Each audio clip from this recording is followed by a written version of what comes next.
Hello everyone, hope you're all doing well.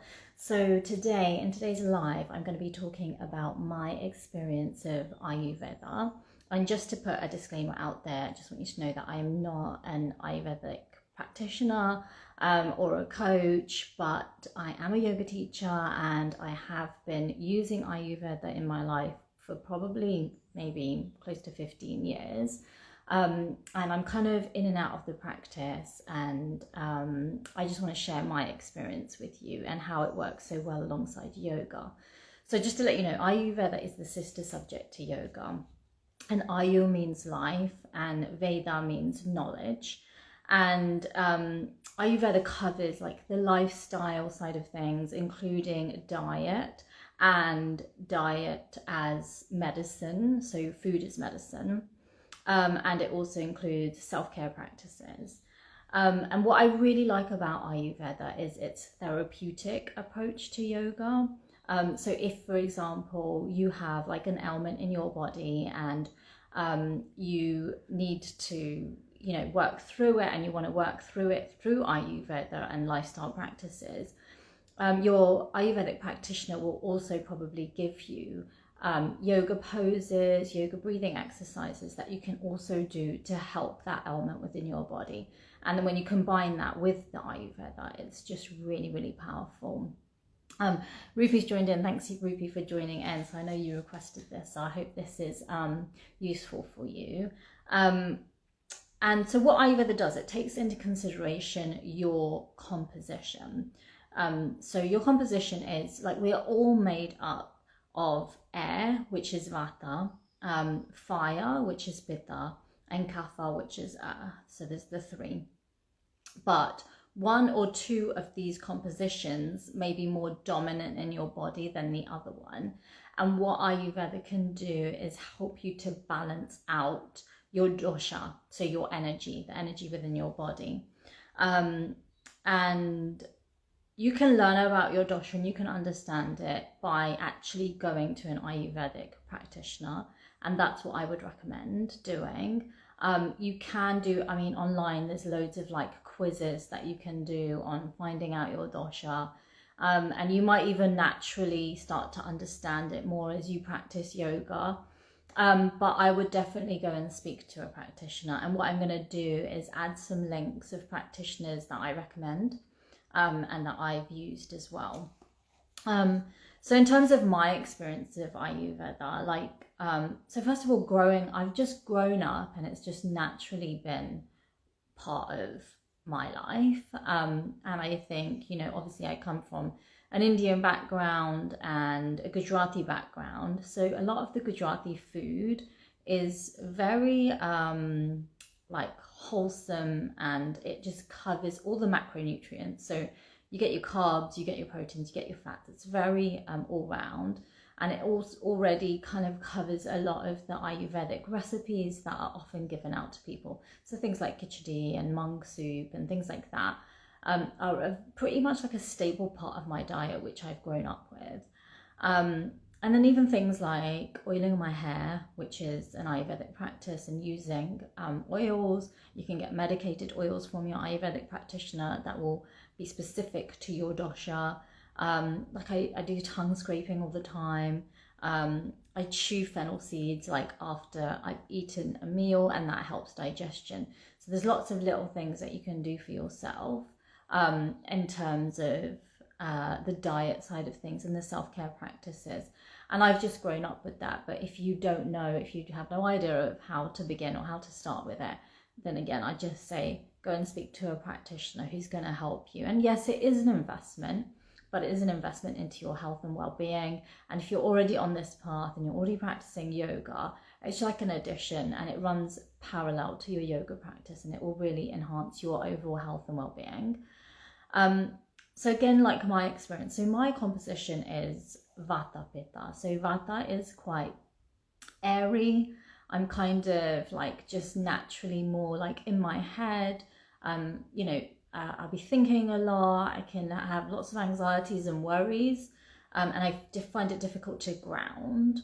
And then also pitta, which is very fiery. So I have like a bit of a temper, like I can get really angry sometimes if it really comes to push, that fiery side, but also that fiery side is quite like passionate and ambitious and driven.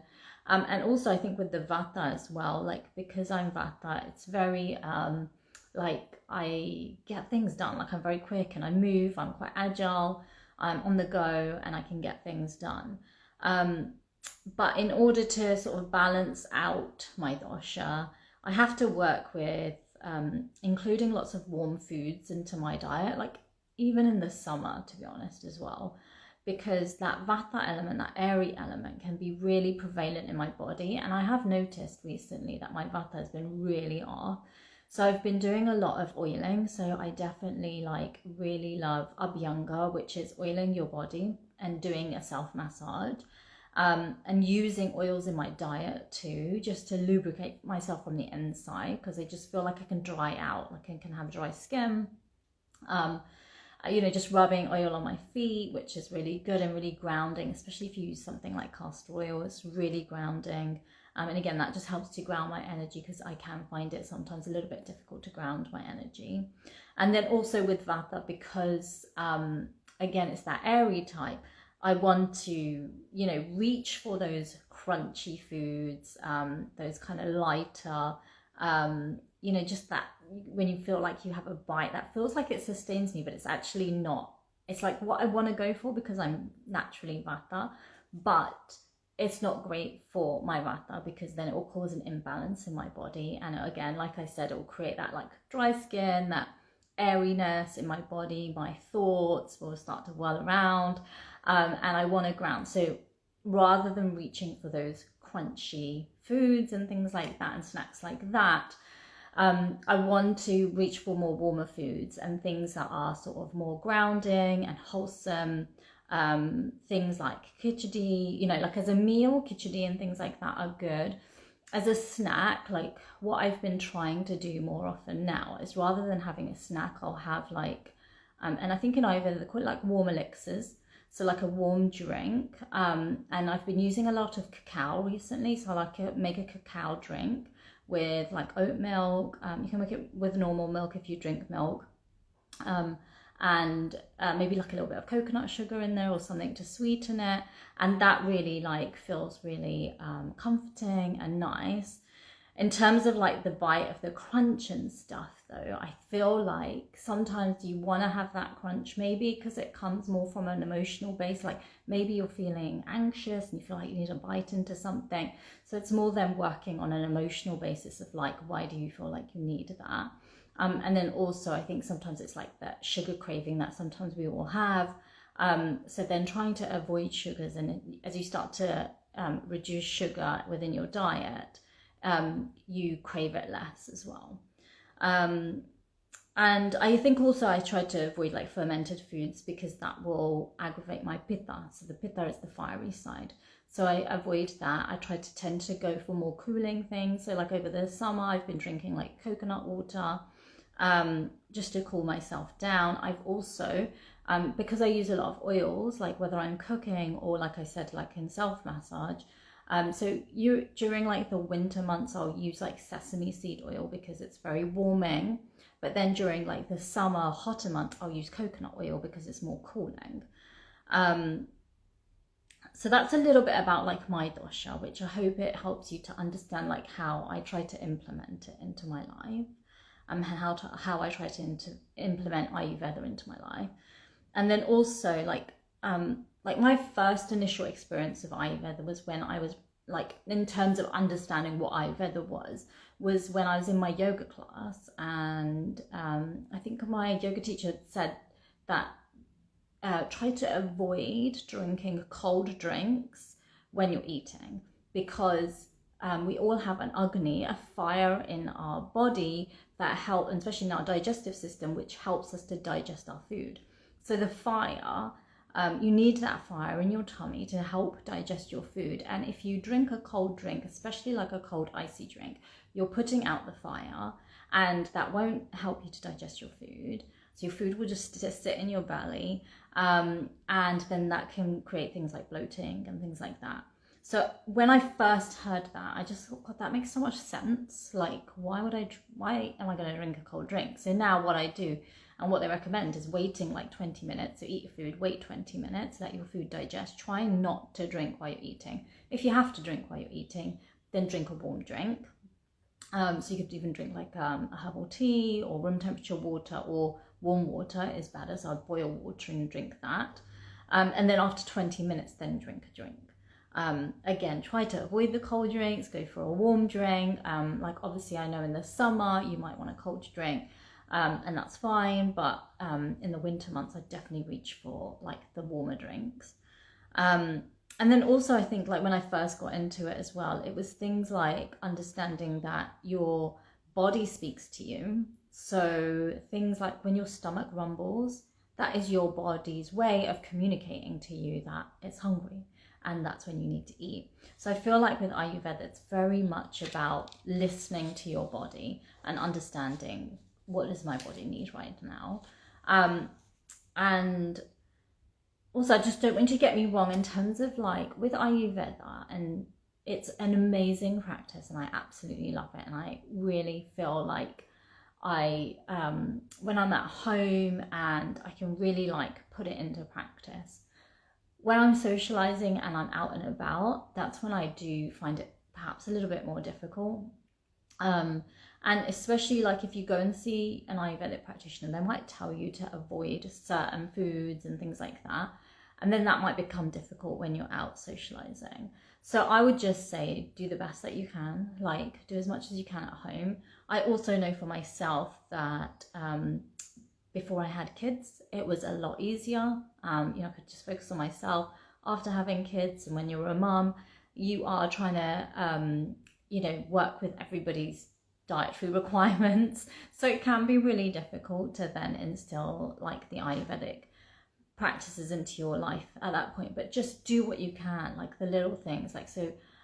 I did struggle with this because I was so into it before I had kids, and then I really found it hard after having kids to implement it. So I do what I can and just go by that.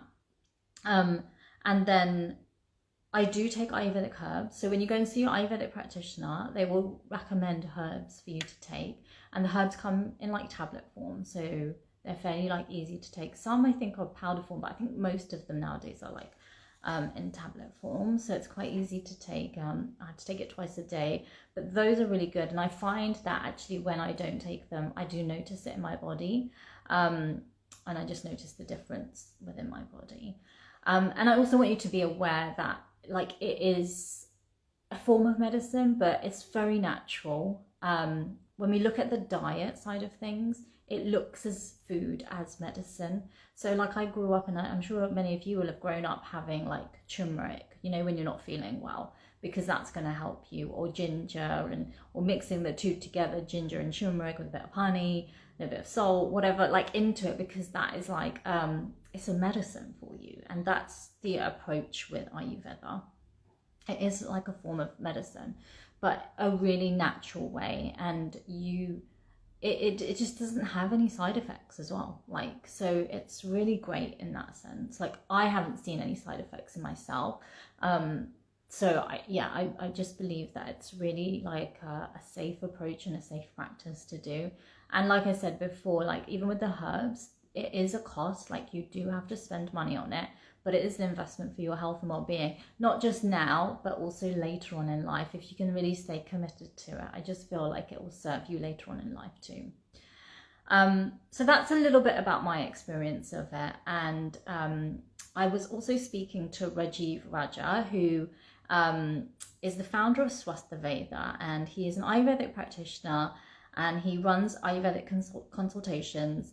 He also has Ayurvedic retreats where he does Ayurveda. He covers Ayurveda and he covers yoga in there as well. So he's an amazing guy, and he has agreed to come and chat to us all next week, so next Sunday, which I'm really excited about. So if you have any questions for Rajiv, just like DM me, send me the message, or you can email me, just contact me, and then maybe we can put some questions together for him, and just kind of pick his brains about Ayurveda. And I think he will be able to go into a lot more detail than I have today, but hopefully that has given you a little bit of an insight Also in the comments below, what I'll do is I'll add some links to people that I follow on Instagram who are like good for handy tips on Ayurveda, and that way you can learn a little bit more about it. But that kind of covers everything today, and I hope you found that useful. And I will be back here next Sunday with Rajiv. Yeah, so I'm really looking forward to it. So again, let me know if you've got any questions. And in the meantime, have a really good Sunday, have a really good week ahead, and I'll see you all next week. Take care. Bye.